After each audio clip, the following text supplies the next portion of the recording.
नमस्ते छात्रों, मैं प्रिया शर्मा, प्रभात किड्स स्कूल की हिंदी शिक्षिका आपका सहर्ष स्वागत करती हूँ। आज हम इस तासिका में कक्षा 5वीं से रिमझिम की पुस्तिका से एक पाठ देखेंगे जिसका नाम है नन्हा फनकार। नन्हा फनकार। नन्हा मतलब छोटा और फनकार मतलब कलाकार। ये कहानी कुछ एक ऐसे ही कलाकार की है जो बहुत ही छोटा है परंतु बहुत ही होशियार है। उसी तरह इस पाठ में भी एक कलाकार है जिसका नाम है केशव। केशव एक 10 साल का लड़का है जो कि नक्काशी का काम करता है। नक्काशी मतलब जो पत्थरों पर किया जाता है, पत्थरों को तराशा जाता है और पत्थरों को तराश कर उन्हें भिन्न भिन्न प्रकार के डिजाइन्स बनाए जाते हैं, उनके अलग अलग चित्र बनाए जाते हैं। आप लोगों ने देखा होगा पुराने जमाने में या यूं कहें भारत के इतिहास में ऐसे कई राजा महाराजा रहे हैं जो किलों में रहते थे, महलों में रहते थे। तो उनके महल, किले ये सभी कुछ तराश कर बनाया जाता था।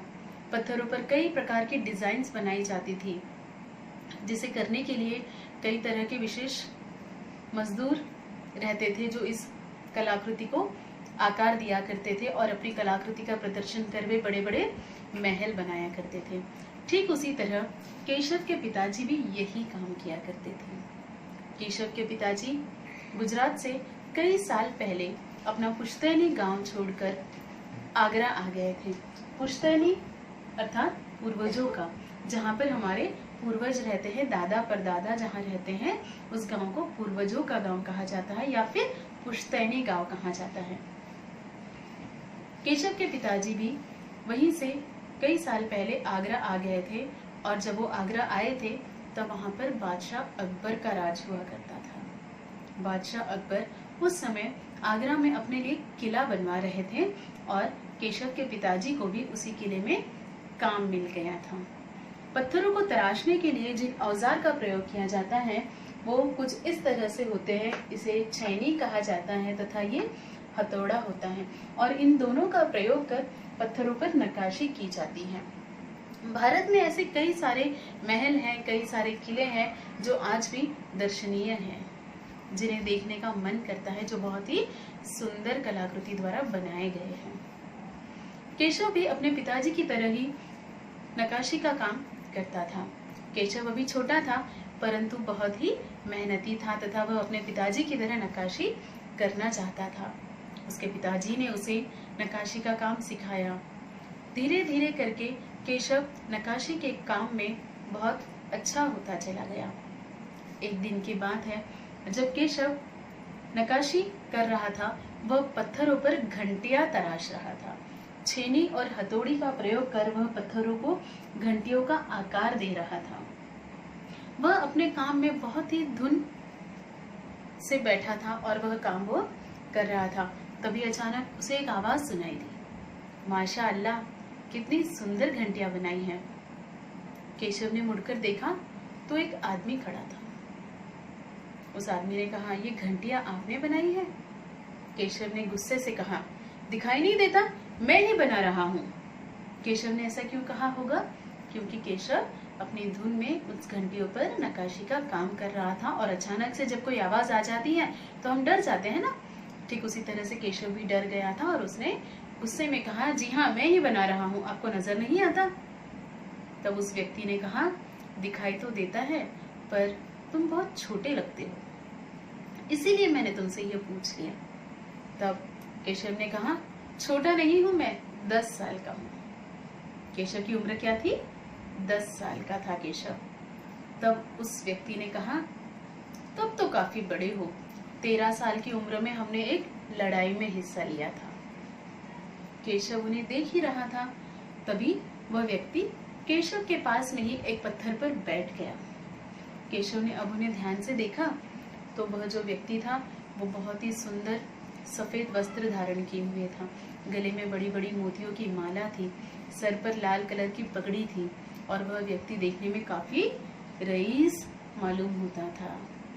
रईस मतलब बहुत ही पैसों वाला, कोई बड़ा व्यक्ति मालूम होता था। केशव ने मन ही मन सोचा, यह तो कोई विशेष व्यक्ति लगता है। तभी अचानक किसी के दौड़ने की आवाज सुनाई दी। वह दौड़कर एक व्यक्ति उस व्यक्ति के सामने आकर खड़ा हो गया और उसने उस व्यक्ति के सामने हाँफते हुए कहा, हुजूर आला, माफ कीजिए, हमें तो पता ही नहीं चला आप कब आ गए। केशव यह सब देख रहा था। केशव को समझ ही नहीं आ रहा था कि यह कौन है। वह जो व्यक्ति जो अच्छे वस्त्र धारण किए हुए था, वह समझ ही नहीं आया केशव को कि यह व्यक्ति कौन है। जैसे उस पहरेदार ने उस व्यक्ति को सलाम किया और उसने केशव की तरफ घूर कर देखा और केशव से कहा, बेवकूफ, खड़े हो जाओ, हुजूर आला के सामने तुमने बैठने की हिम्मत कैसे की? खड़े रहो और उठकर उन्हें सलाम करो। यह बादशाह अकबर है। केशव असमंजस में पड़ गया। असमंजस अर्थात दुविधा में पड़ गया। उसे कुछ समझ ही नहीं आया कि यह जो व्यक्ति काफी टाइम से मुझसे बात कर रहा है, यह तो कोई और नहीं, यह बादशाह अकबर है, जहाँ पर मेरे पिताजी काम करते हैं। केशव हड़बड़ाहट में खड़ा हुआ और उठकर बादशाह अकबर को उसने सलाम किया। बादशाह अकबर को पहरेदार की दखलंदाजी बिल्कुल पसंद नहीं आई। क्यों नहीं पसंद आई होगी दखलंदाजी उन्हें? क्योंकि बादशाह अकबर केशव से बातचीत कर रहे थे। अचानक से वह पहरेदार आया और उसने उनकी बातचीत को रोक दिया। बादशाह अकबर गुस्सा हुए, थोड़ा नाराज हुए। उन्होंने उस पहरेदार से कहा, अभी तुम यहाँ से जाओ, कुछ समय के लिए हमें अकेला छोड़ दो। पहरेदार वहां से चला गया। अब रहा केशव। केशव को समझ ही नहीं आ रहा था कि अब वह क्या करे।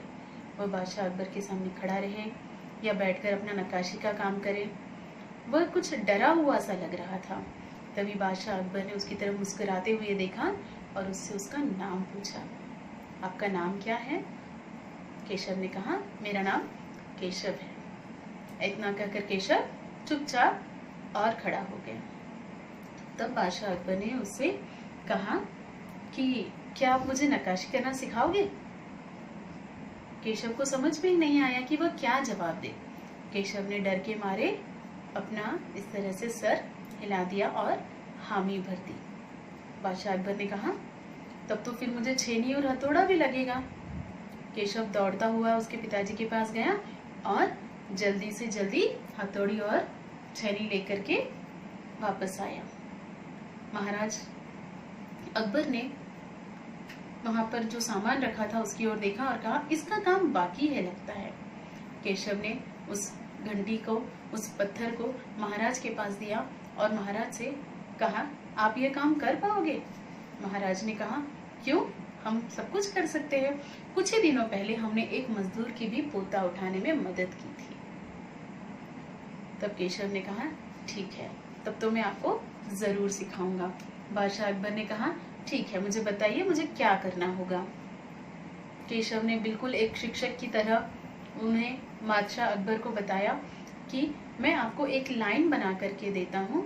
केशव ने चूने से एक लाइन बना दी पत्थर के ऊपर और अकबर से कहा कि आप बिल्कुल इस लकीर के ऊपर ही आपको इस छेनी और हथौड़े का प्रयोग कर उसे तराशना है। बादशाह अकबर उसे तराशने की कोशिश कर रहे थे और जोर से हथौड़ा मार रहे थे। तभी केशव ने बीच में रोकते हुए कहा, नहीं नहीं, इतना जोर से नहीं, आपको धीरे धीरे करना है। और बादशाह अकबर ने उनसे कहा, जी हुजूर। तो इस तरह केशव जो है बादशाह अकबर को तराशना, पत्थर पर नक्काशी करना सिखा रहा था। तो आज की तासिका के लिए केवल इतना ही। आगे का पाठ हम अगली तासिका में देखेंगे। तो अभी तक के लिए मुझे कुछ सवालों के जवाब आपसे चाहिए।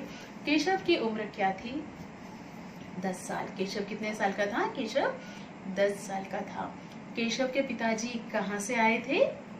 गुजरात से आए थे। केशव का पुश्तैनी गांव कौन सा था? गुजरात था। और केशव का जन्म भी आगरा में हुआ था जब वो उसके पिताजी गुजरात से आगरा की तरफ आ गए थे। केशव से मिलने जो व्यक्ति आया था वह व्यक्ति कौन था? वह व्यक्ति और कोई नहीं बल्कि आगरा के महाराज बादशाह अकबर थे। और केशव ने बादशाह अकबर को नक्काशी का काम सिखाना शुरू किया था। अगली तासिका में हम आगे का पाठ देखेंगे। तब तक के लिए धन्यवाद।